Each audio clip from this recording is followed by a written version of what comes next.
एक और मज़ेदार हिंदी कहानी में आप सभी लोग का स्वागत है दोस्तों। तो शुरू करने से पहले आपसे रिक्वेस्ट है कि आप हमारे चैनल को सब्सक्राइब जरूर कर लें दोस्तों। दिव्या अपने परिवार की लाडली थी। स्वाभाविक है उस लाड दुलार से वो शरारती भी बन चुकी थी। हमारे मोहल्ले के लगभग सभी परिचितों के घर में भी आंटी चाचियों के बीच खूब मस्ती करती थी, मानो वो शरारत की देवी बनकर अवतरित हुई थी। उसकी दिनचर्या मौज मस्ती तक ही सीमित थी। सबकी लाडली दिव्या अभी 14 बरस की हो चली थी, मगर पढ़ने लिखने से उनकी सदा ही नहीं बनती थी। घर में उसके सबसे सच्चे मित्र दादाजी ही थे। जो कुछ पढ़ा सीखा वो दादाजी की बातें ही थी। उसे एक बात की वो थी शादी की बात, मगर दादाजी को यही बात भाती थी। वे अक्सर दिव्या के सामने शादी की बात करते थे, जिससे वो इतनी नाराज हो जाती थी जैसे आज ही उसके फेरे हैं। इस तरह जीवन में सब कुछ सामान घटित हो रहा था कि एक सवेरे दादाजी के पुराने दोस्त उनसे मिलने के लिए घर पर आए। दिव्या भी घर पर थी। घर के संस्कारों के मुताबिक उसने पाँव छुए और पानी लाकर दिया। तभी दादाजी कहते हैं, बेटा इन्हें जानते हो? ये मेरे चूड़ वाले साथी हैं। दादाजी की इस बात को सुनकर दिव्या खिलखिलाकर हंसने लगी। उनकी हंसी दादाजी के दोस्त को इतनी भा गई कि वे दिव्या को अपने घर की बहू बनाने का निश्चय कर चुके थे। उन्होंने अपने दोस्त को ये बात कह डाली।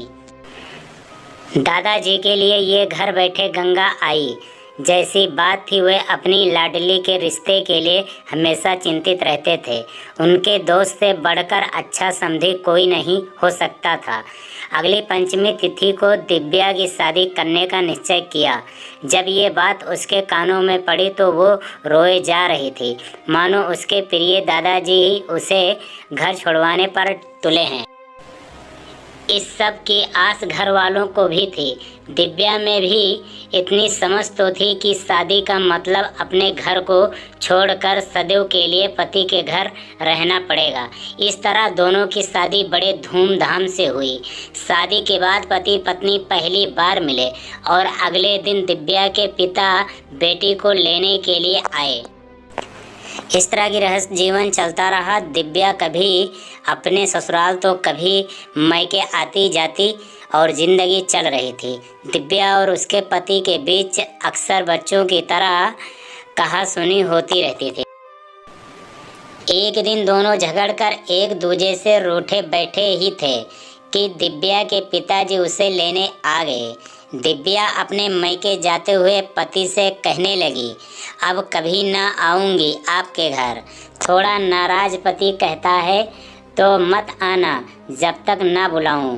दिव्या जवाब देती है, तो मुझे क्या पता चलेगा कि आपने बुलाया है। पति कहता है, जब कभी तुम्हें कोरा कागज़ दिख जाए तो समझ लेना मेरा बुलावा है।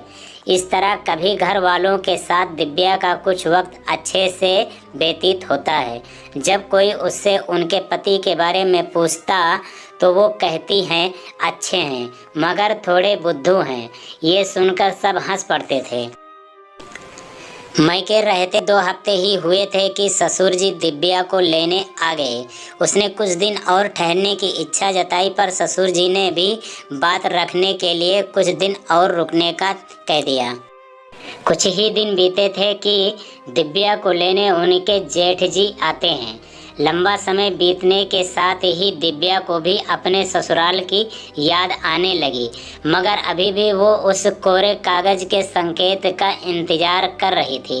वो अपनी माँ के पास गई और किसी तरह बहाना कर ससुराल नहीं गई। आखिर में माँ की नहीं मानने पर भी जेठ जी को वापस जाना पड़ा। दिव्या के ससुराल और मायके दोनों तरह के लोग परेशान थे। उन्हें समझ नहीं आ रहा था कि आखिर मामला क्या है। दिव्या क्यों नहीं अपने ससुराल जाती है।